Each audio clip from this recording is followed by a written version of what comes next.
Some memories don't grow old with you. They just wait, quiet, patient, lurking in the corners of your mind like shadows at the edge of a flashlight beam.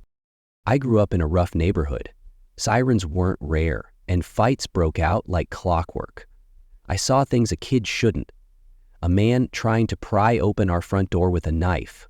A girl being dragged into an alley while no one did a damned thing. One time, my sister's friends kicked in our front door just because she posted we were out of town. They chased us through the house like it was a game. But that's not the fear that stayed. Now, what stuck with me wasn't the noise or the violence. It was what I felt one weekend at my friend's place. A peaceful home, miles from the city, where everything was supposed to be safe. The fear came in silence, in the pitch-black dark, in the way shadows moved when they weren't supposed to. That night, deep in the country, I saw something that's haunted me ever since, something no one believed. Even now, as a grown man, I still don't walk near sheds after sunset, not without thinking about him. Where I came from, you learned early not to get too comfortable. Noise meant life. Yelling, music, arguments, through paper-thin walls. Those were normal. Silence meant something was wrong. But every Friday, I'd pack my backpack like I was going on vacation, hop on the bus with Mason, and ride out to his place, past the city limits. The buildings faded into fields, and the sidewalks gave way to gravel. His house sat off a quiet road with no streetlights, just long rows of corn and thick woods creeping up behind the property like they were waiting for something. I loved it out there. His mom always had dinner ready. His dad listened to old gospel CDs while fixing stuff in the garage. Their fridge had actual soda, and their backyard stretched on forever. There were no locks on the windows, no metal bars, no shouting neighbors, just crickets, wind, and the low hum of his mom's box fan at night. To me, it was a kind of heaven. But looking back now, maybe it was too quiet. Maybe that stillness is what lets something else move unnoticed. And maybe that's why I never questioned what was hiding just beyond the tree line. Mason's house didn't just sit on land. It owned it. Acres of it. The backyard went on so far it felt like the edge of the world. Beyond the trimmed grass, the land turned wild. Brush, trees, and the kind of stillness you only hear in the deep country. Back there stood 3 sheds. Not store-bought, not pretty. They looked handmade, thrown together with scrap wood, rusty nails, and whatever was lying around. Time had not been kind to them. The walls leaned, the doors sagged, and the roofs looked like a strong wind could take them. They all had padlocks, but I never once saw Mason's dad use a key. The middle shed creeped me out the most. Something about it just felt wrong. It faced the house directly, with 2 narrow windows like tired eyes. Even when I told myself it was empty, I always felt like something in there was watching. Not with eyes, but with presence. Mason's older brother once told us a drifter used to live in it. Crazy old guy, he said. Used to carve little dolls out of wood. Dad chased him off years ago. He laughed it off. But the way he said it made my skin crawl. Because part of me believed maybe he never really left. That night, like most weekends, Mason and I stayed up way past when we were supposed to. We sat cross-legged on the carpet, passing the controller back and forth, whispering trash talk as we played our favorite RPG with the volume barely above mute. His parents were strict about bedtime and didn't believe in TVs after 10, especially on school breaks. Around midnight, stomachs growling, we tiptoed into the kitchen. There was leftover apple pie in the fridge and 2 cans of soda we weren't supposed to touch. Mason handed me a slice, still cold, while I cracked open a Mountain Dew and leaned against the sink. That's when I saw it. Movement. Out past the deck, where the trimmed lawn gave way to tall grass. Something shifted behind the middle shed, just enough to catch the moonlight. A shape. Quick, like someone stepping behind it. I froze mid-sip. "Mason," I whispered, nodding toward the window. "You see that?" He looked for 2 seconds, shrugged, probably a deer. But it didn't move like a deer. Later that night, long after he'd fallen asleep, I heard something else. Crunch, crunch, crunch. I crept to the bedroom window. Out in the yard, the middle shed was glowing, soft and golden inside, like a lantern had been lit. And there was no one who should be out there. I couldn't shake the image of that shed, glowing faintly in the night. It burned in my mind the whole week, each detail sharpening like it was carved into my skull. I kept telling myself it had to be nothing, but deep down, I knew it wasn't. By the next Friday night, Mason and I had a plan. We didn't talk about it much, but both of us knew, after his parents went to sleep, we'd finally get the answers.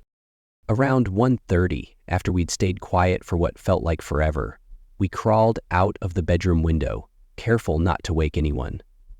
The cold grass bit at my bare feet as we walked, only the dim light of a pocket flashlight guiding us. The air smelled different out here, like dust and old wood. We stayed low, moving slowly, trying not to make a sound. When we got closer to the shed, I could feel my heart pounding in my throat. I didn't want to go any farther, but Mason pushed forward. The door was already open, barely swinging, like it had been waiting for us. I stared at it, a sick feeling curling in my gut. The air felt colder. Then I saw it, lying right in front of the door, half hidden in the grass. A wooden figurine. It was small, crudely carved, but unmistakable. A child's face, wide-eyed and mouth open like it was screaming, frozen in some eternal moment of terror. I stepped back, my breath caught in my chest. Something wasn't right. "Let's go," I whispered, barely audible. "Now." But it was already too late. From inside the shed, we heard deep, ragged breathing, heavy, close. Then a dragging sound. Footsteps. Mason grabbed my arm, frozen. I couldn't move either. Then he appeared. A man. Or what was left of one. Barefoot, wrapped in filthy layers of mismatched clothes. His skin looked cracked and gray under the moonlight. Hair wild, matted. Eyes blank. Like looking into the eyes of someone who hadn't been in the world for a long time. He stepped into the doorway, towering over the little figurine. "You shouldn't have come here," he rasped, voice brittle like wind through dead leaves. Then he moved. Fast. A sudden lurch toward us, arms swinging, a low grunt like an animal.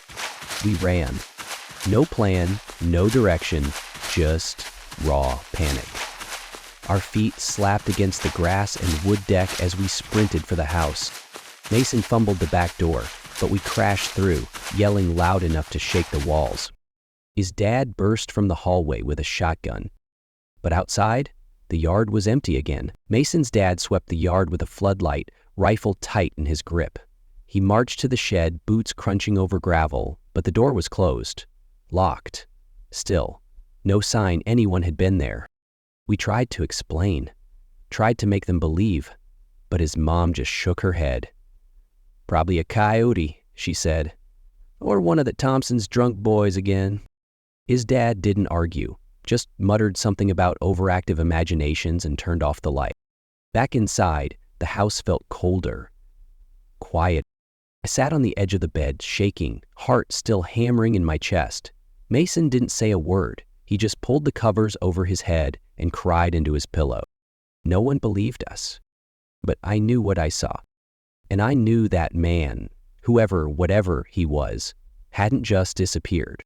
He had gone back into the dark. Waiting, morning came, gray and heavy. We barely spoke over breakfast. Mason's mom hummed gospel under her breath, like nothing had happened.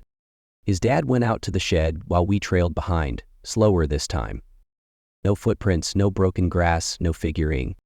Just silence, and that smell, faint but unmistakable, smoke.